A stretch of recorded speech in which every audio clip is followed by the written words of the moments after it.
Guys, जैसा कि पिछले एपिसोड में आप लोगों ने देखा था, यहाँ पे सूरा और मीगोंजी एक दूसरे को पहचान लेते हैं कि ये दोनों ही यहाँ पे आ चुके हैं। इसे देख के वहाँ पे पीकॉक डेमन किंग पूछ रहे होते हैं कि क्या तुम दोनों एक दूसरे को जानते हो।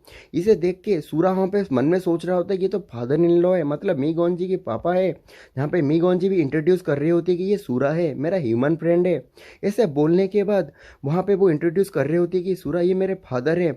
जहाँ पे सूरा उन्हें ग्रीट कर रहा होता है पैट्रियज बोल के। जहाँ पे इन्हें देखने के बाद जो पैट्रेज होते हैं उन्हें देख रहे होते हैं। उन्हें देखने के बाद वो फिर लिंगर क्लान के ऊपर नज़र जाता है, जहाँ पे बिग कैट खड़ा होता है। और उन्हें देख के वो वहाँ पे वो मीटर होता है, वहाँ पे सेकंड क्लास की ब्लड लाइन होती है जो लिंगर क्लान की होती है। वो पूछने लगते कि तुम्हारी जो ब्लड लाइन की प्रॉब्लम थी वो सॉल्व हो चुकी है क्या। जहाँ पे जो बिग कैट होता है वो बोलने लगता कि पैट्रियज ये जो रिजल्ट है मेरा नहीं है, ये सूरा का टेस्ट रिजल्ट है।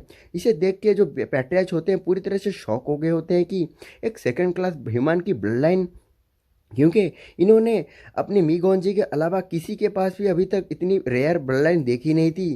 तभी वो सोच रहे होते कि ह्यूमन भी इतनी ज़्यादा ऊपर तक आ सकता है, उसकी ब्लड लाइन इतनी ज़्यादा अच्छी हो सकती है। वो और दूसरी तरफ वो बोल रहे थे कि चलो ठीक है, चलो मेरी डॉटर की जो ब्लड लाइन है उसे टेस्ट किया जाए। और उसकी डॉटर को बोलते हैं, जहाँ पे मीगोंजी सोच रही होती कि जब सूरा और मुझसे अलग हो गया था वो एंसेस्ट्रल कोड से आया था, फिर से मुझे मिल के शायद यहाँ पे एंसेस्ट्रल कोड में आ चुका है। ऐसा ही कुछ सोच के जा रही होती है।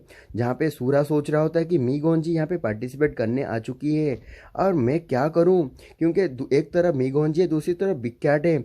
यहाँ पे फाइट होने ही वाला है, तो मुझे कुछ ना कुछ करना पड़ेगा जैसे मीगोंजी के साइड में मैं रहूँ।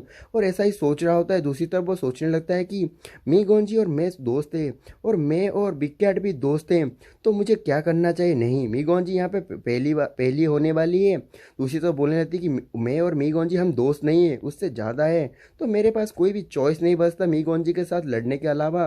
दूसरी तरफ ऐसा सोच ही रहा होता है, जहाँ पे मीगोंजी भी अपनी ब्लड को उस टेस्ट मशीन में डाल देती है, जिसकी वजह से जिसकी जो ब्लड लाइन होती है वो ऊपर जा रही होती है। पर मीगोंजी सोचने लगती है कि जो ब्लड लाइन है धीरे धीरे ऊपर कैसे जा रही है। जहाँ पे सूरा आ जाता है, बोलने लगता है कि टेंशन लेने की कोई ज़रूरत नहीं है, ह्यूमन ब्लड लाइन जो होती है वो स्लोली मूव करती है पर ये स्टेबल होता है। जो भी आगे होने वाला है अच्छा होने वाला है, तो वह टेंशन लेने की कोई ज़रूरत नहीं है। हमें मीगोंजी फिर दिखाई जाती है, काफ़ी खुश हो गई होती है। जहाँ पे सूरा पूछ रहा होता है कि तुम यहाँ पे क्या पार्टिसिपेट करने वाले हो, इंडिविजुअल कंपटीशन या फिर डबल कंपटीशन में पार्टिसिपेट करने वाले हो। मीगोंजी बोल रही थी कि डबल कंपटीशन भी हो रहा है क्या, मैं तो अकेली हूँ यहाँ पे। जहाँ पे सूरा बोलने लगता है कि मैं भी यहाँ पे हूँ ना। जहाँ पे हमें दिखाया जाता है मीगोंजी भी काफ़ी खुश हो गई होती है। दूसरी तरफ हमें दिखाया जाता है कि जो ब्लड लाइन होती है धीरे धीरे करके मूव कर रही थी, फिर एक्सीलेट कर गई होती है। और इसकी जो ब्लड लाइन होती है 18 फीट तक चली गई होती है, जो कि बिग कैट से भी ज़्यादा होता है। तांगसान भी सोच रहा होता है कि मीगोंजी के अंदर जो वाइट टाइगर ब्लड लाइन है इसी की वजह से है। और तांगसान भी समझ गया होता है जो मीगोंजी ने टेस्ट के बारे में बोला था, तो यही वो टेस्ट है जहाँ यहाँ पे पार्टिसिपेट करने के लिए मीगोंजी आई होती है। दूसरी तरह हमें दिखाया जाता है कि पीकॉक डेमन किंग बोल रहे होते हैं कि तुम्हारा जो रिजल्ट है काफ़ी अच्छा है, तुम टॉप 10 में आ सकती हो। जहाँ पे मीगोंजी बोलती है कि चलो ठीक है, रजिस्ट्रेशन करते हैं। और यहाँ से वो तीनों आगे बढ़ने जाते हैं।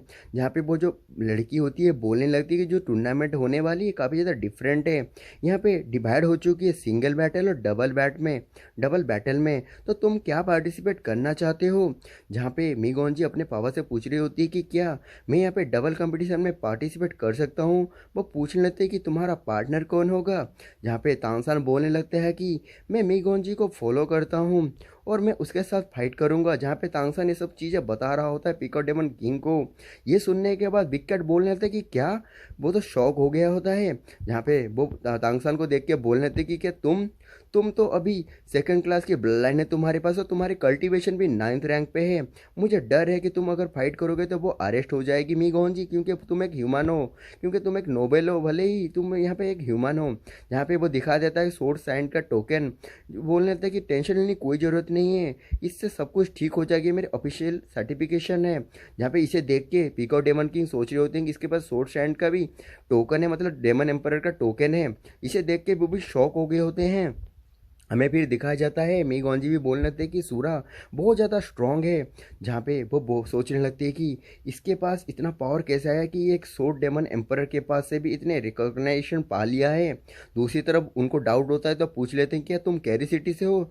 सूरा बोल देता है कि हाँ मैं कैरी सिटी से हूँ। गाइस मैं सूरा और तांगसन बोल रहा हूँ, तो ये दोनों ही अकेले हैं, तो समझ जाना सेम ही है। और वो बोलते थे कि ठीक है, फ्यूचर जो है तुम यंग लोगों का ही है, इसी वजह से तुम जो भी है डिसाइड अपने आप में कर लो, कोई दिक्कत नहीं है। इसे बोलने के बाद सूरा और मीगोंजी एक दूसरे को देख रहे होते हैं, काफ़ी ज़्यादा खुश हो गए होते हैं। हमें फिर दिखाया जाता है कि सूरा जाके यहाँ पे अपोलॉजी कर रहा होता है कि बिग कैट से, बिग कैट मुझे माफ़ कर देना, मैंने पहले बोला था हम तुमसे फाइट करेंगे मिलके, पर मुझे अभी माफ़ कर देना। बिग कैट भी समझ जाता है कि ऐसा ही है, क्योंकि अगर बिग कैट भी तानसेन की जगह पे होता तो ऐसा ही करता है। दूसरी बात, ये लोग साइन अप करने के लिए चले जाते हैं, तीनों इंडिविजुअल कंपटीशन में साइन अप करते हैं। फिर तानसेन और मीगोंजी यहाँ पे डबल कंपटीशन में साइन अप करते हैं, जहाँ पे हमें रजिस्टर्ड फॉर्म दिखाया जाता है, जहाँ पे मीगोंजी अपना नाम जब लिख रही होती है वो कवर कर लेती है, जहाँ पे तानसेन वहाँ पे देख नहीं पाता कि मीगोंजी का एक्चुअल नाम क्या है। जहाँ पे तानसेन सोच रहा होता है कि मैं काफ़ी ज़्यादा इंटरेस्टेड था कि मीगोंजी का रियल नेम क्या है, जो कि जाओ में ही होता है। जहाँ पे वो बोलती हुए जाती है कि हम अरेना में मिलने वाले हैं, और तांगसान भी बोल रहा होता है कि ठीक है हम लोग अरेना में मिल जाएंगे। जहाँ पे वो जाते जाते वो सोच रहा होता है कि प्रीवियस लाइफ में मैं और जीबू यहाँ पे मिलके फाइट किया करते थे, जिसे मैं बहुत ज़्यादा मिस किया करता हूँ। इसीलिए वो इसको काफ़ी ज़्यादा मिस कर रहा होता है। वो पिछली लाइफ की यादों को सोच रहा होता है कि पिछली लाइफ में मैं तांगसान वो जीबू हुआ करती थी, हम लोग मिल के फाइट किया करते थे, कितना अच्छा हुआ करता था। जहाँ पे एक दूसरे को वो देख के अपने प्यार ही इजहार करते थे। इसे देख के वो खो गया होता है, जहाँ पे वो बहुत ज़्यादा मतलब सोच रहा होता है। इसी वजह से बिग कैट आ जाता है, बोलता है कि कैसे हो, वहाँ पे कोई नहीं है, वहाँ पे मत देखा करो। जहाँ पे तांगसान फिर सॉरी बोल रहा होता है कि बिग कैट जो भी हुआ। बिग कैट बोलने था कि मैं समझ सकता हूँ तुम ऐसा क्यों कर रहे हो, अगर तुम्हारी जगह पे मैं भी होता तो भी मैं यही करता। दूसरी तरफ दिखाया जाता है, तांगसान बोल रहा होता है कि जो फाइट होने वाला है उसमें अगर मैं कुछ अच्छा जीतूंगा तो मैं तुम्हें बढ़िया सा गिफ्ट भी दूंगा, चलो मैं तुम्हें मील खिलवाता हूँ। यहाँ पे ये दोनों के बीच में ऐसा ही बातें हो रहा होता है, ऐसे ही सब कुछ खत्म हो गया होता है और फाइट होने वाला है गाइस आगे।